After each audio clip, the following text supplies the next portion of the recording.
Hello, hello, hello. Welcome back to my page and my YouTube channel.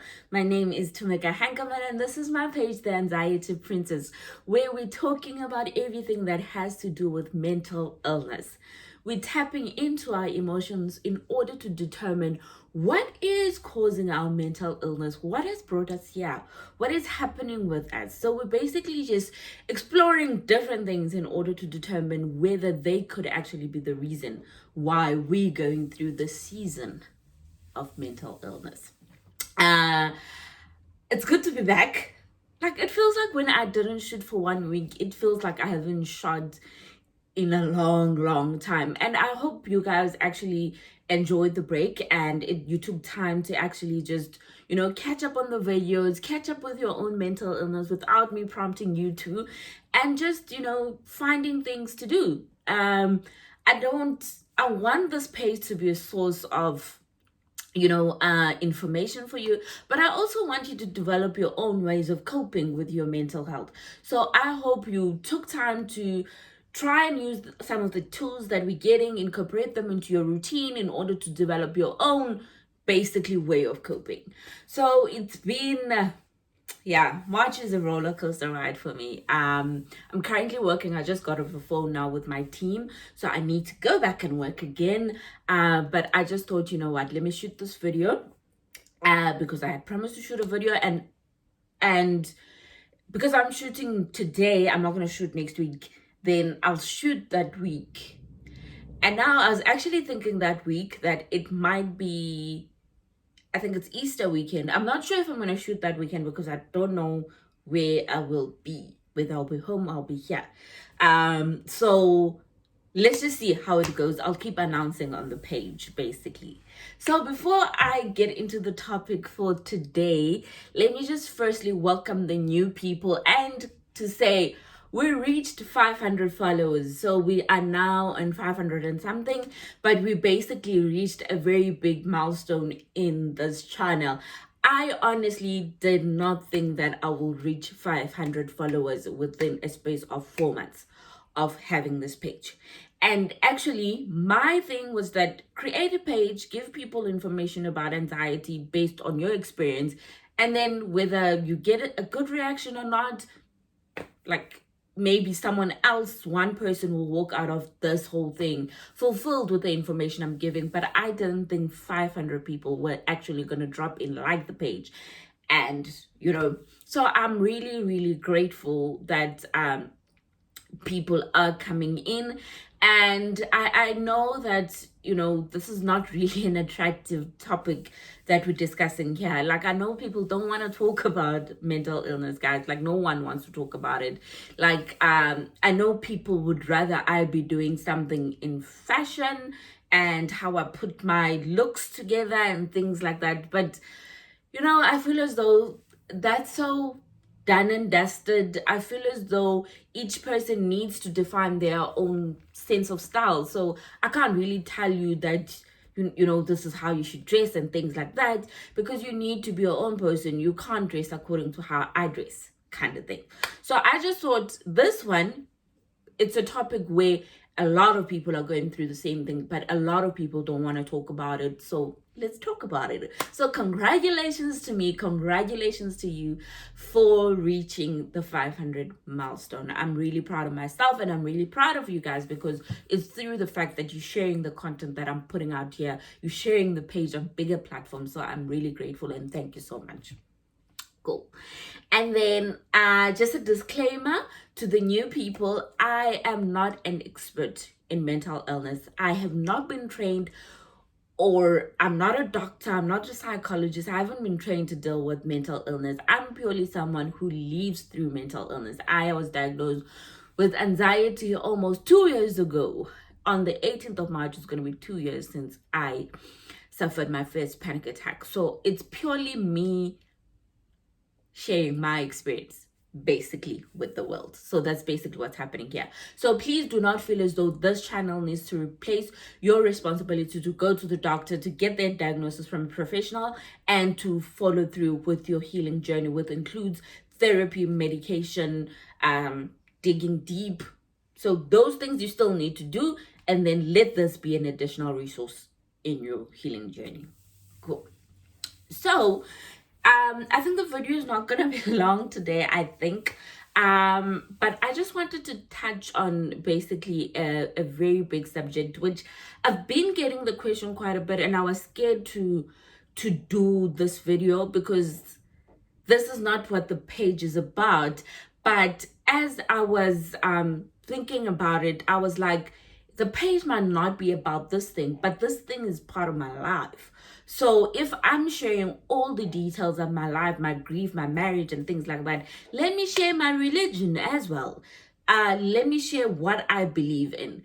And I'm fully aware that not everybody who's on this channel is a Christian. So if you are not a Christian and you get to this point of the video and you're like, okay, should I continue? Should I not continue watching? Please continue watching. Just take everything that I'm saying here, that where I'm making reference to the fact that I believe in God, you make reference to what you believe in. So basically, the title of the video today is Keeping the Faith in the Midst of My Storm. Right. So you might have faith in someone else besides God, so you can make reference to that. And please, guys, this is not a religious page. I'm not an expert in religion, and I don't want to turn the page into that. But God is a big part of my life, and my faith was really impacted by my mental health. And I just wanted to share that with other people who are basically, their beliefs and faith is suffering because of the fact that they're now going through the storm, which is mental illness. So before I get into the whole video as to what happened to me, how did I feel, and things like that, let me just give you guys a little bit of an update of what has happened to me. It has been a rocky 2 weeks since I last spoke to you guys. So basically, the point where my anxiety is at now is it has manifested into sleep anxiety. And I've been monitoring this quite a bit, and I think last night was that point where I was like, okay, this might actually be more serious than I actually, thought initially. So as I told you guys, that I think my biggest fear in life is to sleep and never wake up. So before I fall asleep, sometimes I have those thoughts that, what if I sleep and don't wake up? Like, what if it's my time to go on this earth and things like that. Sorry guys, this jersey is a bit tight. So I generally think stuff like that, but eventually I fall asleep and all good and well. But there has been, like, I've been tracking it for a couple of months, actually. It's not even something new. So it's basically where I'm sleeping, I'm falling asleep. You can actually feel when you're falling asleep before you're in full mode of sleep. So it's basically, I can feel my body relaxing. The minute my body relaxes and I can feel that I'm about to sleep now, I wake myself up. That is basically what this whole sleep anxiety is. It's basically the fear of falling asleep. That's basically what it is. I am functioning off sleep of 2 hours today because I was up. I think I was up till 4 a.m. because I couldn't fall asleep. And I couldn't fall asleep because every time I was falling asleep, I'd wake myself up. Every time I'm falling asleep, I'd wake myself up. And then to a point where I started feeling very, very, very anxious. Like, my anxiety was high speed at that point. So this is where I'm at the moment. And it's really of a concern because one, you need to get a proper amount of sleeping hours. And yes, on the days where it doesn't happen, I do get that amount of sleep. But however, because of the period that I'm at work, I usually come to bed around 1 a.m. Like maybe 3 times a week, I stop working around 1 a.m. So now imagine if at 1 a.m. I'm in that zone until 4 a.m. and then at 8 I have a meeting, I have to get up. My job is very stressful for me not to get enough sleep. kind of thing. I need to rest. As of health reasons, you need to, it's not even about my work now, it's about the fact that health wise you need to sleep a certain number of hours. So when it was happening last night, I was really scared, because I was like, usually in the past I would find myself zoning off eventually after I've thought about the fact, what if I sleep and don't wake up? But last night it was more intense, to a point that it led me to feeling very anxious and almost having a panic attack kind of thing.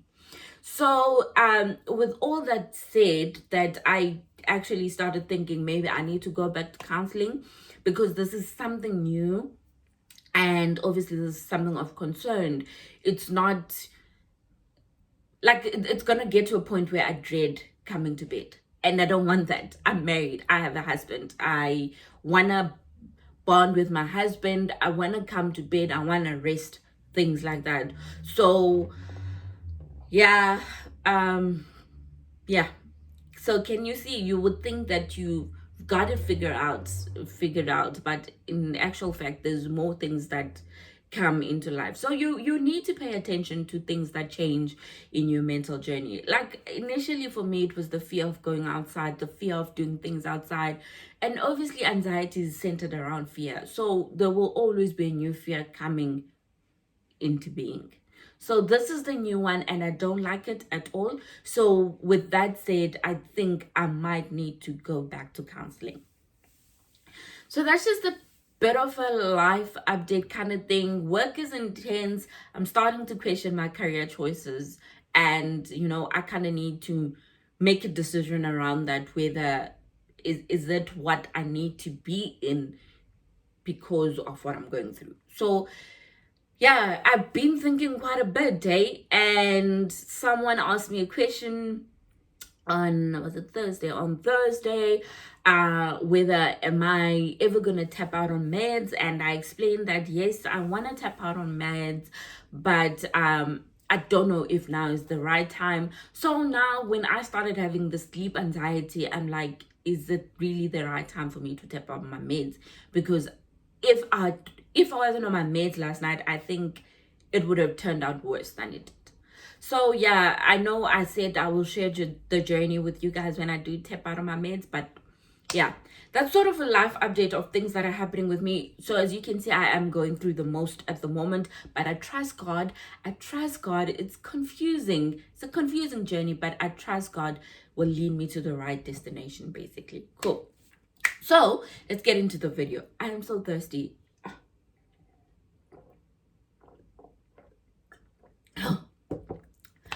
I am so thirsty. It's gloomy, but it's warm. I don't get what's happening. But anyways, so getting into the video today, how my faith was actually badly impacted by my anxiety, and what did I do to restore my faith and find my way back to God and to believe God. So 2019 was a really difficult year for me. It started out on a high note. It started out with my now husband proposing. He proposed in January of 2019. So obviously I was on cloud nine that I'm going to be a wife to someone I love with all of my heart.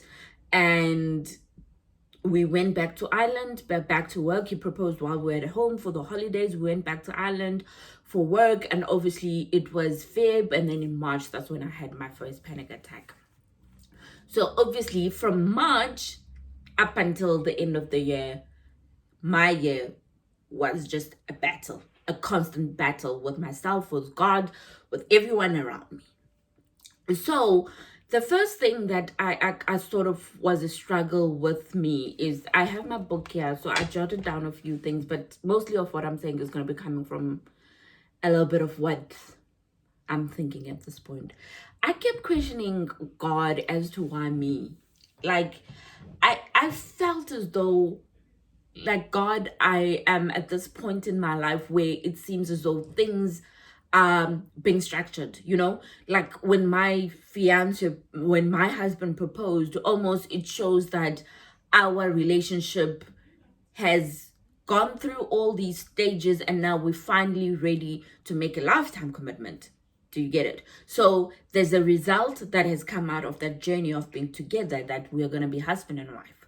And I had just gotten promoted in Ireland to a manager. So now the fact that I had taken, like when I moved to Ireland, I had to take a knockdown from being a manager to being an assistant manager, and now I was promoted to be a manager again. So I was like, okay, God, this part of my life now is coming to fulfillment. Now I've worked very hard and my life is taking this direction career-wise.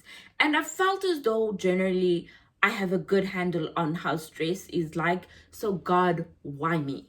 Like, I thought God could have given me anything. Like, God could have given me a temporary thing that was going to go away. But sort of now, He has given me almost a permanent companion in my life. And I didn't understand it. Why me? So every time when I'd go back to circle around my life, the aspects of my life, family wise, obviously my main priority is my mother. She was well taken of. My husband, he was well taken of. My career, well taken of. Me physically and health wise, I think I was taking care of myself. So why me, God? That's the first battle. I couldn't find the answer. So I felt as though I was stuck in that period of asking that question for so long that probably it added to how my anxiety manifested, that maybe God was trying to put me through the worst of situations because of something I had done. I thought my anxiety was punishment for maybe every bad thing that I've done to people. And God was like, now is your turn to feel exactly how those people felt. That was the second battle for me. That who have I wronged so much? So much that God, you felt as though I deserved a punishment. A punishment that I have this thing that I don't even know how to handle. But I would soon find out that God doesn't give us things that we can't handle. Right. Cool. And then in that whole period, I stopped praying. I really stopped praying. Because initially when it happened, we prayed about it. So me and my husband prayed together every night. So initially when it happened, we prayed about it like, God,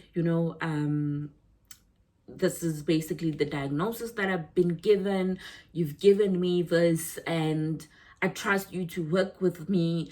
I've stopped working so hard, so I know you'll touch me and heal me and restore me back to health. But obviously as month went by and as worse as my anxiety started getting, then I started losing the hope that God was going to turn the situation around for me.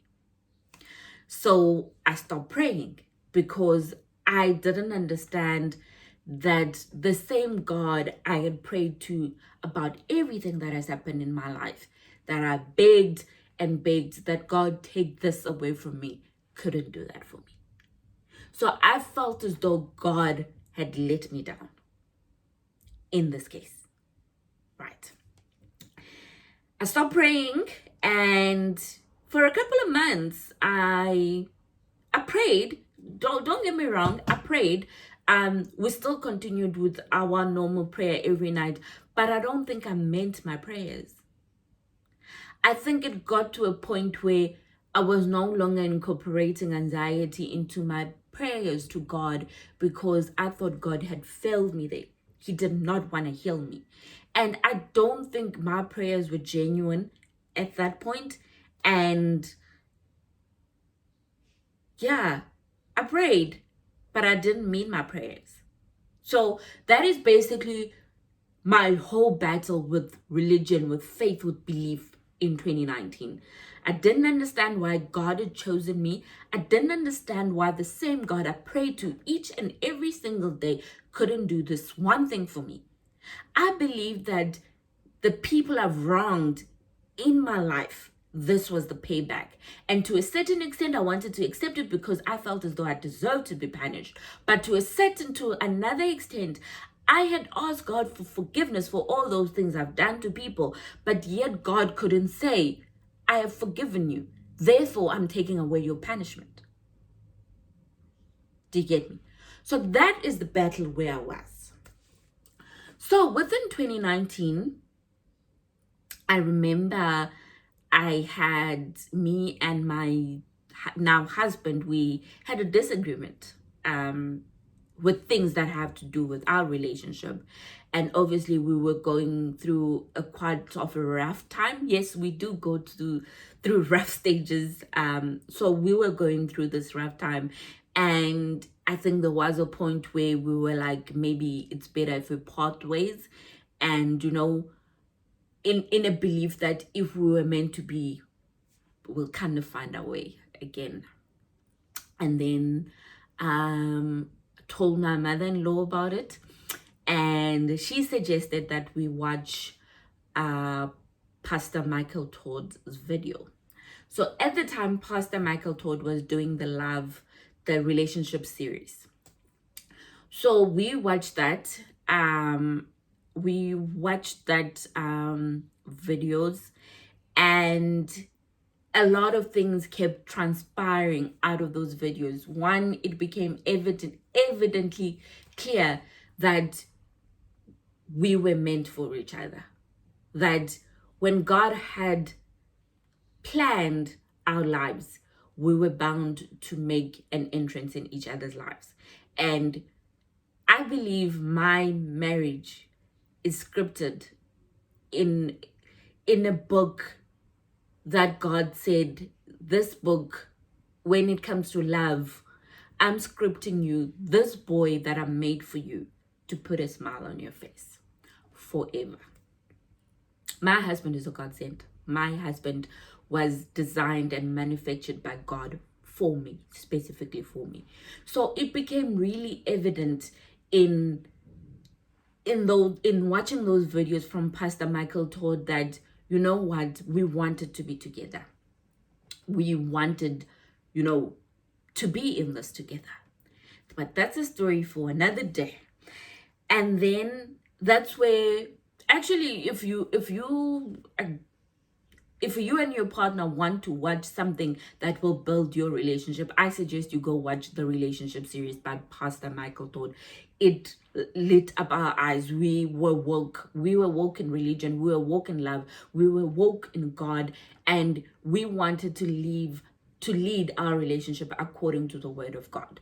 That's when, like, me and my husband, we enforced the fact that in our relationship there would be no physical intimacy until we got married, because we wanted to center our relationship with the foundation of God in it. So we made some decisions, we made some commitments, and while we were watching that video, now this is how I restored my faith back. While we were watching that video, Pastor Michael Todd started talking about when there was this church that he wanted. It was a massive church, and people didn't believe that he could actually get it. He wrote something 5 years ago that he's gonna have this church, and this is what's gonna be in this church, and things like that. And 5 years later, he got the church. But basically, he was talking about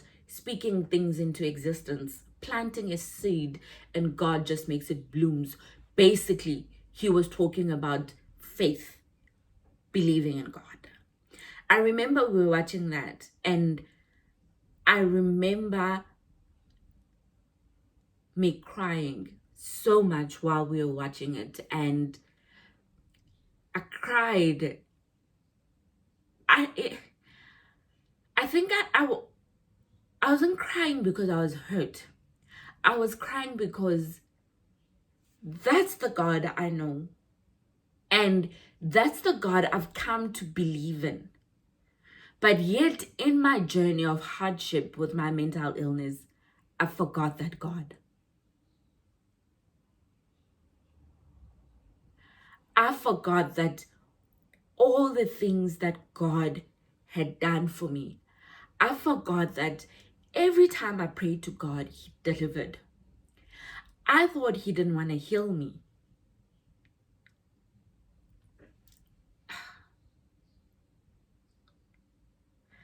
I thought God didn't want to heal me.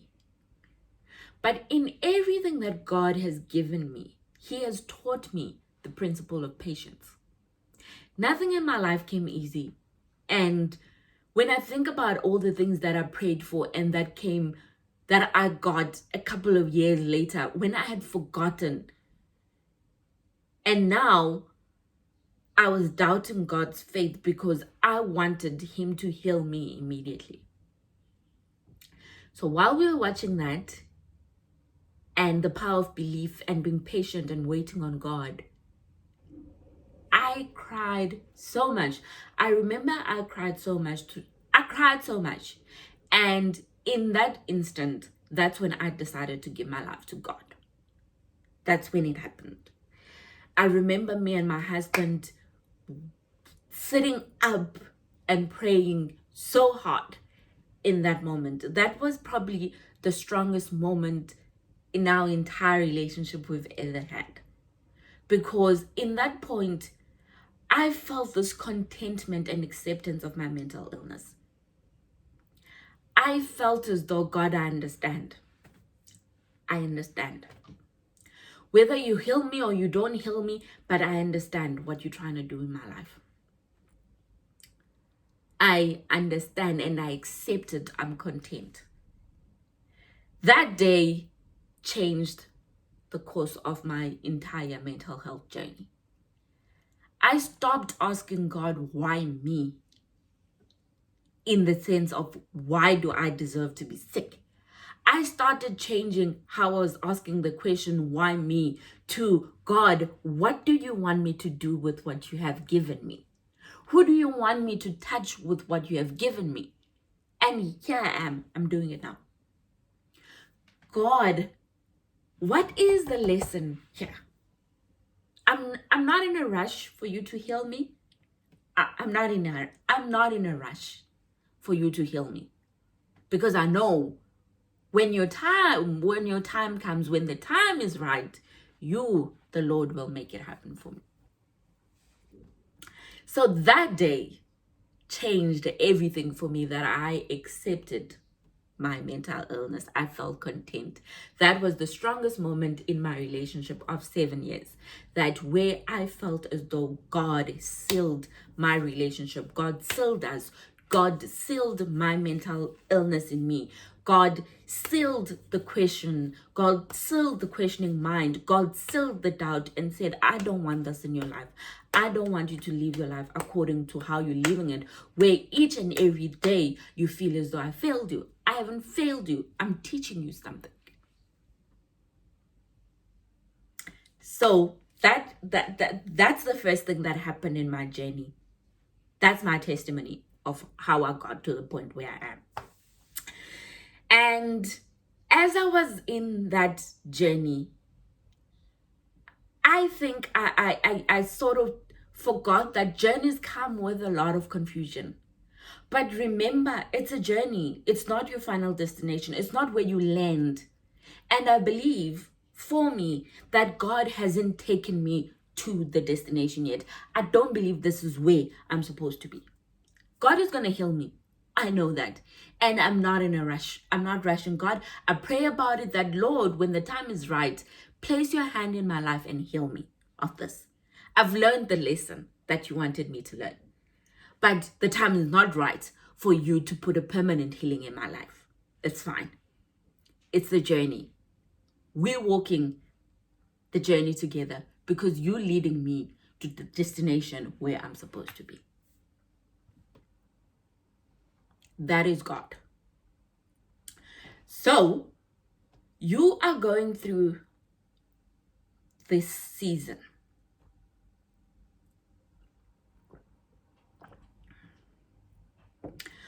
You are going through a season, whether it be grief, whether it be loss, whether it be mental illness, that you're starting to question your beliefs and what you believe in, and you don't understand why it's letting you down, why it's not there to give you the protection and the guidance and the healing that you need.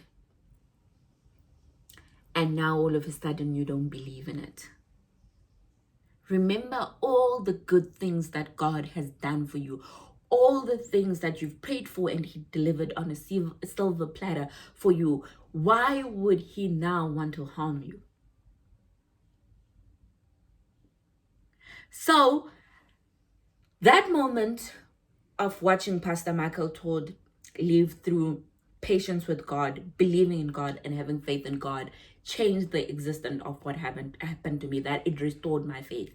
I started changing the questioning mind of why me, God, to God, why do you want me to be here? What do you want me to do with what you have given me? Thirdly, I started understanding that all the journeys are confusing and God is going to lead you to your destination. Where you're at now, with whatever you're going through, it's not your destination. It's a journey. It's a journey. Don't sit there and be comfortable in there. I'm not comfortable with my mental illness because this is not where I'm supposed to be. Where I land with my destination is a point of healing where God will touch me and I'll reflect on this journey and be like, these are the life lessons that God wanted me to learn through this journey. And the last thing that restored my faith was the fact that God has done exceedingly abundantly above all things that I could ever have imagined in my life. So why would he want to hurt me now? Why? If I believed in him for those things that he delivered, do I just want him to do good? God doesn't harm people. That's what I believe. So he was not out to harm me, but he's giving me a life lesson. And at that point, I became content with my mental illness. So I think this video is not anything but my own testimony as to how I restored my faith in the midst of my storm. And the takeaways that I want you to take away from this video today is, one, God is not selective. God is not selective. God is not out to hurt other people while he makes others rejoice. We share in the same amount of everything because we are all his favorite kids. So God is not selective, and God is not going to select that other people are blessed, other people are not blessed. Look at some of the things that he has given you that you consider curses and see what is the blessing that is hidden in there. God is not like that, guys. If you can believe him for half the things that you have, why do you need to now start doubting him for the half of the things you don't have?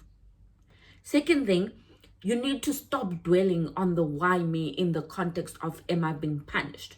You need to start looking at the why me and what can I do with this?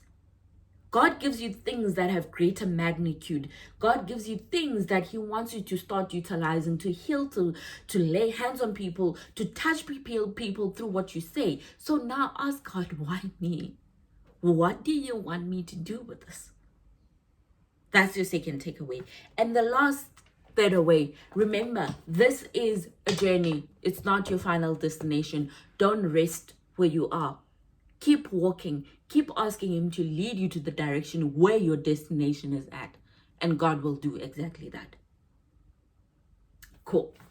So I think that's basically where I'm at. For me, I struggled quite a bit, but there was a moment that happened where I could relate, and where even so, seeing the magnitude of what God had done made me reflect back on the things that God had done for me. And now I was standing in a position where I was praying to him, disrespecting him because I didn't mean my prayers. And I think at that point, like it made no sense to me that I've gone through this, that I could actually pray without meaning it. I felt really embarrassed that I could potentially do that, but I was in the way. I wasn't self-conscious, and my prayers started changing after that. And I asked God to forgive me for praying and not meaning my prayers. And the contentment and the fulfillment I feel surpasses every illness that comes, every sleep anxiety that's coming with it. I know that it's part of this journey that I'm walking with God. So this is my testimony, and this question I got a lot, that did your faith get impacted? Yes, it did get impacted. But for me, there was just a small moment that I think God needed me to go through that journey. I think He needed me to go through that lack of belief in order to come back to Him, in order to believe. So that's my testimony, and I hope you will enjoy this video. And if you are also going through a season where you're not trusting, you're not having faith in what you normally believe in, it's normal. It's normal. And you'll get the restoration and the peace that you need eventually. So that's my testimony. And yeah, I'm glad I landed with this thing, because God probably has, no, let me not say probably, because God has a plan for whatever's happening to me. So I'm not cursed. So I hope you'll have a beautiful, beautiful Sunday, and I hope you are enjoying it with your families. Please stay strong. I'm not going to see you next week, obviously, but I'll see you the week after. But I will, as I've done last week, I will post something in terms of coping mechanisms that can actually help you, and other educating information. I hope. Oh, before I go, I had put up two things before I go. I should have covered these in admin. The first thing is the next video will be the Q&A, so you still have a little bit of time to send your questions that you'd want me to cover with regards to mental illness. And the second thing, I had put up a post that I'd like to start having people in my channel to come in and shoot with me. Obviously, because I have I'm not technologically inclined, I would prefer people who are in Cape Town to come and chat to me, and maybe we can film together. They come to my house and we shoot the video, but we'll work out the logistics. But if you are keen to come on the channel, whether you are in Cape Town or not in Cape Town, if you're not in Cape Town, obviously I'll need to find a way of how we're going to do it. And I just want you guys to start sharing your stories with other forms of mental illness, and start educating the broader world, the broader mental health nation with other forms of mental illness. But I hope you'll have a beautiful Sunday. I love you all. Bye.